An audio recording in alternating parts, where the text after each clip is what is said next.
এত বড় জট আমি জীবনেও দেখিনি। মনে হয় উনি ওনার জীবনে গোসলই করছে না, যার কারণে ওনার মাথায় এত বড় লম্বা একটা জট শুরু হয়ে গেছে। ওনাকে এখন এই জটগুলা আমরা কাটতেছি মেশিনে।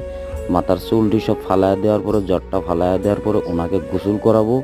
এরপর নতুন জামা পরাবো, তারপরে খাবার দিব। আপনারা সাথেই থাকুন, দেখতে থাকুন ভিডিওটা। আর যদি ভালো লাগে একটা সাবস্ক্রাইব করে দিবেন। আর ওনার মাথা আসলে রাস্তাঘাটে ঘুমায়, রাস্তাঘাটে থাকে, যার কারণে ওনার শরীরে প্রচণ্ড ময়লা আর মাথায় জট।